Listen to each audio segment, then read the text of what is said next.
Movie की starting होती है एक लड़की को दिखाते हुए जिसका नाम रिक है और वो अपनी स्कूल बस के पीछे तेजी से भाग रहा है क्योंकि आज वो स्कूल के लिए लेट हो चुका है। अब बस थोड़ा आगे जाके रुक तो जाती है लेकिन रिक उससे टकरा जाता है, फिर स्टॉप साइन से भी टकरा जाता है और बस में चढ़ते चढ़ते दरवाजे से भी। यानी आज बेचारे की किस्मत ही खराब थी। अब जैसे ही वो बस में एंटर होता है तो उसके साथी यानी उसके स्कूलमेट्स उसे अपने साथ ही नहीं बिठा रहे होते, सारे उससे कह रहे होते हैं सॉरी हम तुम्हें अपने साथ नहीं बिठा सकते। तभी उसे अपना दोस्त दिखता है जो उसे अपने साथ बैठने की ऑफर करता है। अब बस में बैठते ही रिक फौरन से पीछे देखता है, वहां पर एक लड़की अपने एक और दोस्त के साथ बैठी होती है और ये लड़की वो होती है जिसे रिक पसंद करता है और ये रिक का क्रश भी है। इस लड़की का नाम जिल होता है। पर तभी रिक का दोस्त जब देखता है कि उसका दोस्त उसे देख रहा है तो वो रिक से कहता है बस कर दो, वो लड़की तुम्हें कभी नहीं मिलने वाली, उसका तो पहले से ही एक दोस्त है। उनके स्कूल का साइंस ट्रिप जाता है। जब वो लोग वहां पर पहुंचते हैं तो देखते हैं कि एक टहनी पर बर्ड बैठा हुआ है। जिल उस बर्ड को देख रही होती है। अब रिक अपने कैमरा से उस बर्ड की पिक्चर लेता है पर फ्लैश होने की वजह से वहां उस बर्ड को आग लग जाती है, पर शुक्र है कि वहां ये बात कोई नोट नहीं करता।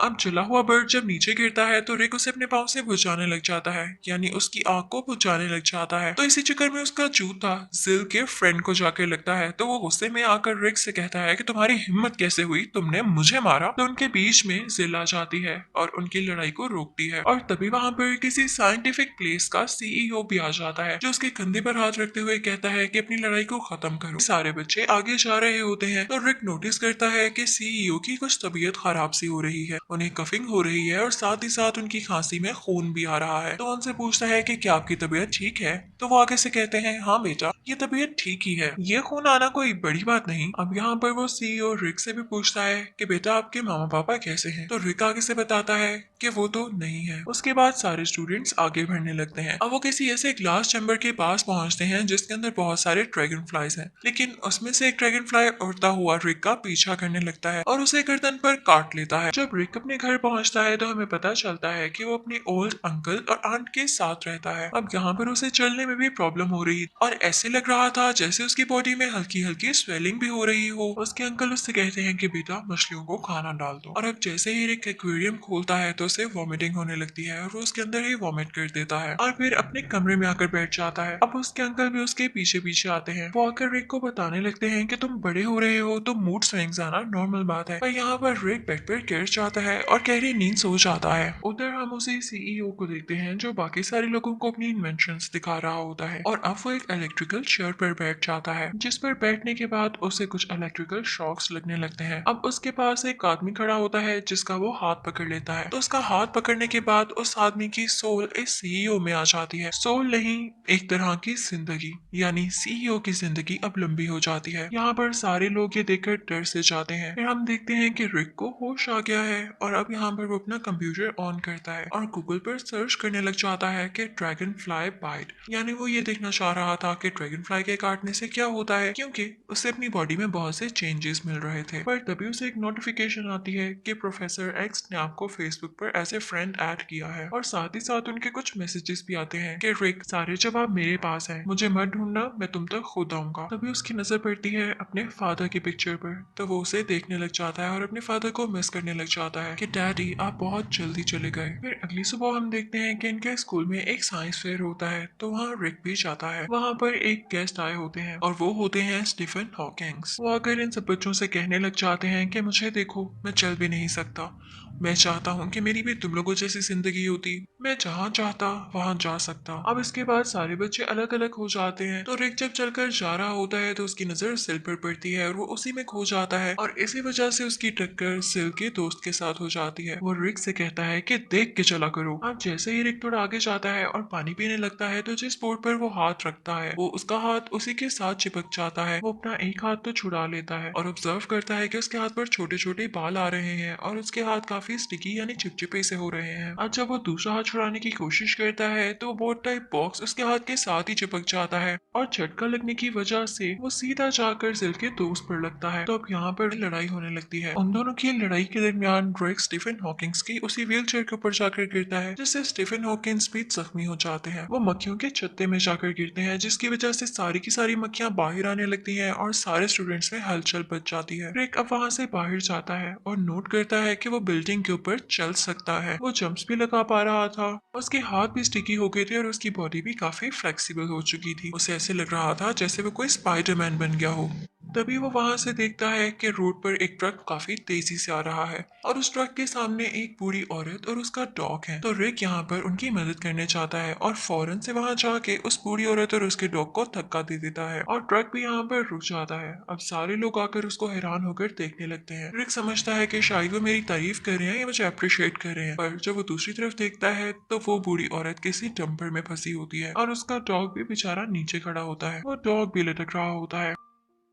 अब इसके बाद रिक अपने घर जाता है। जैसे वो घर के अंदर एंटर होता है तो देखता है कि उसके अंकल और उसका दोस्त वहां खड़े हुए हैं। उसके अंकल उसकी तरफ एक कील फेंकते हैं जिससे रिक काफी आसानी से कैच कर लेता है। तभी उसके अंकल उसे देख के कहते हैं कि रिक, मुझे तुम बदले बदले लग रहे हो। और रिक भी अपने अंकल की हर बात का काफी क्विकली जवाब दे रहा होता है। एक्सपेरिमेंट करने के लिए वो रिक पर अटैक करते हैं। वो एक नाइफ उठाते हैं और उसे मारते हैं, पर वो चाकू मुड़ जाता है और रिक को कुछ भी नहीं होता। यहाँ पर उन दोनों को पता चल जाता है कि रिक के पास कोई सुपर पावर्स है। रिक नोट करता है कि साथ वाले घर से काफी अजीब आवाजें आ रही हैं, यानी वो जिस घर के पास खड़ा हुआ है, और ये घर है उसकी दोस्त जिल का। अब वहाँ से जिल अपने घर से बाहर आती है क्योंकि उसे उसके दोस्त ने लेने आना था, लेकिन जाते जाते वो रिक से ये भी कह जाती है कि मैं तुम्हारे साथ भी ड्राइव पर जाना चाहूंगी। तो रिक बेचारा मासूमियत से अपनी साइकिल की तरफ देखता है कि मैं अपनी साइकिल पर इसे ड्राइव पर कैसे लेकर जाऊंगा, और तभी उसकी वो छोटी सी साइकिल भी गिर जाती है और टूट जाती है। यानी रिक को अब जिल से मिलने की कोई उम्मीद नहीं थी, यानी उसे ड्राइव पर ले जाने के लिए उसके पास कोई और सोर्स नहीं था। अब रिक घर आता है और उसे उसी प्रोफेसर एक्स की वीडियो कॉल आती है। तभी वीडियो कॉल खराब होने लगती है और वहाँ पर एक पॉपअप नोटिफिकेशन आती है जो किसी बैंक का ऐड होता है कि अगर आप गाड़ी के लिए लोन लेना चाहते हैं तो हम आपको लोन देंगे। अब ये देखकर रिक काफी खुश हो जाता है और सुबह अपने अंकल और आंट के साथ लोन लेने बैंक जाता है। पर तभी वहाँ पर रोबर्स आकर बैंक को लूटने लग जाते हैं और जब रिक बाहर जाकर देखता है तो वहाँ पर भीड़ लगी होती है। उस भीड़ के अंदर कोई छोटा सा बंदर होता है जो अपने करतब दिखा रहा होता है, लेकिन पास में ही उसके अंकल की बॉडी बड़ी होती है। वो फौरन से भागकर जाता है और अपने अंकल को देखता है तो शुक्र है वो जिंदा होते हैं। उसके अंकल उससे पूछने लग जाते हैं,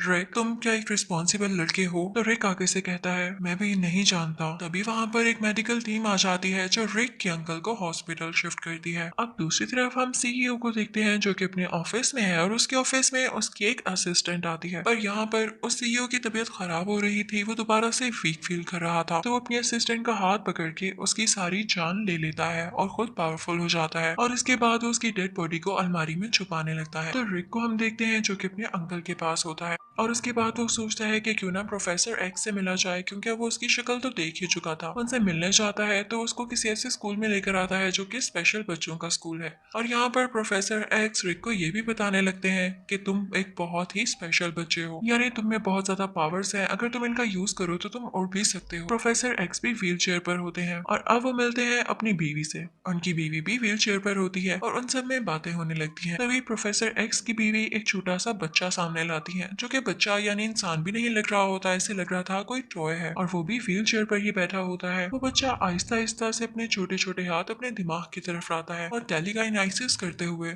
अपने फादर को यानी प्रोफेसर एक्स को हवा में उड़ा देता है। अब इसके बाद हम देखते हैं कि प्रोफेसर एक्स की बीवी रिक के सामने आती है और उससे कहती है कि तुम स्कूल में बिना कॉस्ट्यूम के ही आ गए हो, अगर तुम्हें सुपर हीरो बनना है तो अपना कॉस्ट्यूम डिजाइन करना होगा। अब यहाँ पर रिक जाकर अपना कॉस्ट्यूम डिजाइन करने लगता है जो कि ग्रीन कलर का होता है और उस पर ब्लैक कलर का ड्रैगन फ्लाई बना होता है, और उसे ये आइडिया उसी ड्रैगन फ्लाई के काटने की वजह से आया था। अब इसके बाद रिक अपनी छत पर चला जाता है और वहां बैठने लगता है कि तभी वहां पर एक और आदमी आता है जिसने ब्लू कलर का कॉस्ट्यूम पहना होता है। वो उससे कहने लगता है ये मेरी जगह है, यहाँ से उठो। तो रिक उससे कहता है आओ बात करते हैं, मिलकर बैठ जाते हैं।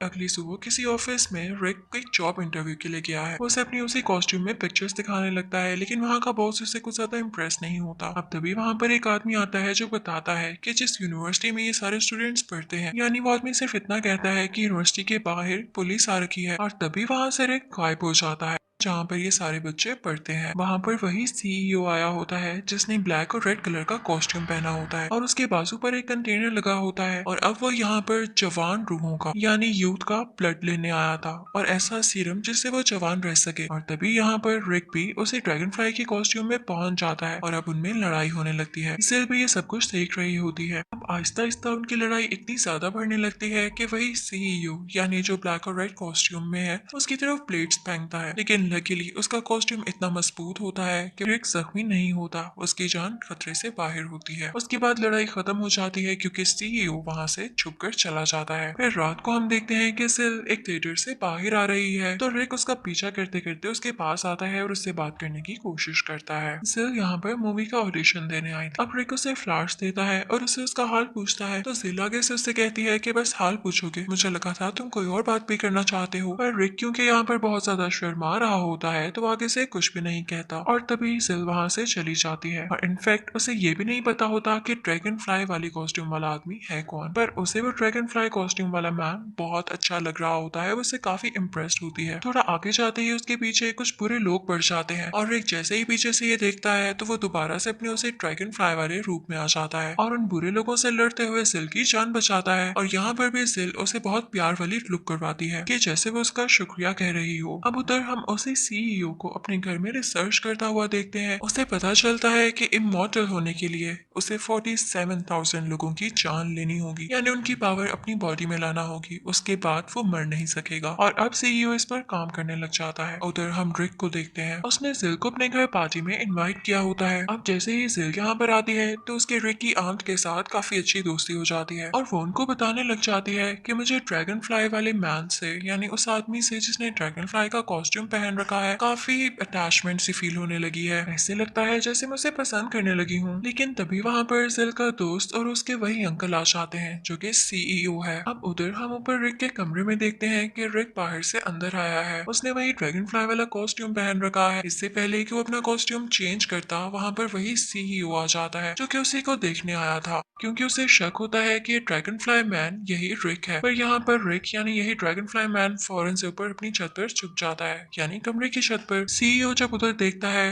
तो वो किसी ड्रॉअर में छुप जाता है। अब वो सीईओ जैसे जैसे उसको ढूंढने की कोशिश कर रहा होता है तो रिक वैसे वैसे उसको ट्रैक कर रहा होता है और फाइनली सीईओ थक हार कर नीचे चला जाता है। और तभी एंट्री होती है रिक की, जो कि कपड़े बदल कर अब दरवाजे से अंदर आ रहा है। यहाँ पर वो सीईओ नोटिस करता है कि रिक के हाथ पर और होंठ पर जख्म के निशान है तो उससे पूछने लग जाता है कि भाई तुम कहाँ से आ रहे हो। तो रिक उसे कहता है कि मैं किसी लड़के से लड़कर आ रहा हूँ। तो यहाँ पर सीईओ को शक होने लग जाता है कि शायद यही ही ड्रैगन फ्लाई है, पर रिक उसकी कोई बात का जवाब नहीं देता और उसे इग्नोर करता है। इसके बाद हम देखते हैं कि सिल का फ्रेंड वहां से चला जाता है और अब सिल और रिक अकेले होते हैं और ड्रैगन फ्लाई के बारे में ही बातें करने लग जाते हैं। पर जैसे ये लोग बातें कर रहे होते हैं तभी वहां पर वो सीईओ अपना ब्लैक और रेड कॉस्ट्यूम पहनकर आ जाता है और इस कॉस्ट्यूम के साथ इसका नाम है आवर ग्लास। वो इन पर अटैक करने की कोशिश करता है और कहता है कि मुझे कई हजार लोगों की जान लेनी है। अब वो आगे आने की कोशिश करता है लेकिन रिक उस पर अटैक करने वाला होता है कि तभी स्लिप होकर खुद ही नीचे गिर जाता है। अब इसके बाद आवर क्लास रिक की आंट के पास जाता है और उनकी जान भी निकाल लेता है। अब यहाँ पर तो उनकी डेथ हो जाती है। तो अब उधर हम हॉस्पिटल में देखते हैं कि रिक के अंकल जो काफी बीमार थे उन्हें होश आ चुका था, पर डॉक्टर्स ने सख्ती से मना किया था कि इन्हें कोई बुरी खबर नहीं देनी। लेकिन फिर भी एक डॉक्टर आके उन्हें वहां पर बता देता है कि आपकी वाइफ मर चुकी है। और अब सुबह उनका फ्यूनरल होता है जिसमें उनके हस्बैंड यानी रिक के अंकल भी शामिल होते हैं और एक ताबूत में चले जाते हैं ताकि वो अपनी बीवी के साथ ही रहें। पर उन्हें नहीं पता था कि ये ताबूत उनकी बीवी का नहीं है, बल्कि उनकी बीवी वाला ताबूत तो भी आ रहा था।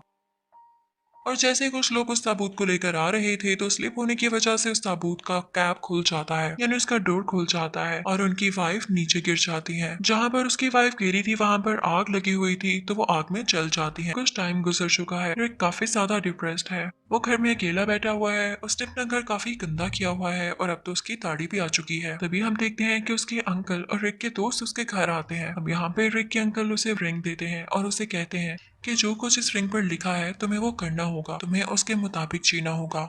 और जो वर्ड्स उस रिंग पर लिखे हुए थे वो ये थे: honour, dignity, pride, commitment, duty और हेल्थ केयर। तब रिक भी आगे से कहता है कि मैं समझता हूँ कि मुझे इन चीजों को फॉलो करना होगा और अब मैं भी सुपर हीरो बनना चाहता हूँ, लेकिन मुझे समझ नहीं आ रहा कि मैं करूँ तो क्या करूँ। अब यहाँ पर सारे एक चीज को लेकर परेशान हो रहे थे क्योंकि आवर क्लास ने रिक से कहा था कि वो किसी ऐसी सेरेमनी में जाएगा जहाँ पर हजारों लोग हों और वहां पर वो सारे लोगों की जान लेगा और एक साथ ही स्ट्रॉन्ग हो जाएगा। तभी टीवी में न्यूज आती है कि एक कन्वेंशन फंक्शन होने वाली है और उसमें 1000 लोग आने वाले हैं। तो रिक को पता चल जाता है कि यही वो मुकाम है, यानी यही वो इवेंट है जहाँ पर ये इंसिडेंट होगा। वो वहां पर चला जाता है। अब उसे नहीं पता होता कि सीईओ ही आवर क्लास है, तो उसे सीईओ से पूछने लग जाता है कि आवर क्लास कौन है। तो सीईओ आसपास देखता है, उसे एक मॉन्क नजर आता है जो बच्चों से बात कर रहा होता है। तो रिक से वो कहता है कि यही है आवर क्लास। तो रिक वहां जाकर उस मॉन्क को बहुत बुरे तरीके से मारने लग जाता है और इसी दौरान असली आवर क्लास यानी वो सीईओ वहां से भाग जाता है। अब जैसे ही आवर क्लास वहां से निकला था तो उसने अपनी इलेक्ट्रिकल चेयर को भी स्टार्ट कर लिया था और ऊपर जाते ही उसने पूरी की पूरी छत रिक के ऊपर फेंक दी थी, जो कि अब ड्रैगन फ्लाई के कॉस्ट्यूम में था। पर रिक अपनी पूरी पावर यूज करते हुए इस छत को अपने ऊपर से हटाता है, लेकिन यहाँ पर एक अजीब चीज होती है कि वो छत दोबारा से ही रिक के ऊपर आकर गिर जाती है। बेचारा रिक। अब यहाँ पर आवर ग्लास रिक पर वही ब्लेड्स फेंकने वाला होता है, लेकिन तभी सिल बीच में आ जाती है ताकि रिक की जान बच सके और अब उसे वो ब्लेड लग जाता है। रिक को समझ नहीं आता कि वो क्या करे, तो वो फौरन से छत पर जाता है जहाँ पर आवर ग्लास अपनी चेयर पर है। वो उसी चेयर का यूज करते हुए सिल की जान वापस लाता है। सिल अब रिक का शुक्रिया अदा करती है। तभी वो लोग स्क्रीन पर देखते हैं कि सिर्फ 10 सेकंड बाकी बचे हैं और इसके बाद आवर ग्लास इमॉर्टल हो जाएगा। तो वो उसे रोकने का सोचते हैं। आवर ग्लास भी फौरन फौरन से उसकी तरफ ब्लेड्स फेंक रहा होता है, लेकिन रिक बैक फ्लिप्स लगाता हुआ अपनी जान बचाता है और उसके पास एक ऐसा फ्लूइड लेकर आता है जो कि एक्सप्लोड कर जाता है। यहाँ पर वो आवर ग्लास यानी सीईओ तो मर जाता है, पर क्योंकि ड्रैगन फ्लाई का कॉस्ट्यूम काफी अच्छा होता है, उस पर किसी चीज का असर नहीं होता, तो वो बच जाता है और दूसरी तरफ से सिल भी उस एक्सप्लोजन की वजह से दूर जाकर गिरती है और अब रिक और सिल एक साथ उस बिल्डिंग से नीचे गिर रहे होते हैं। फिर उसके बाद हम देखते हैं कि नीचे गिरते हुए सिल ये नोट करती है कि रिक के हाथ में वही रिंग है, तो उसे पता चल जाता है कि किस पावरफुल फैमिली से बिलोंग करता है और यहाँ पर वो एक दूसरे के लिए अपना प्यार एक दूसरे से कन्फेस करते हैं। ये मूवी यहीं पर एंड हो जाती है।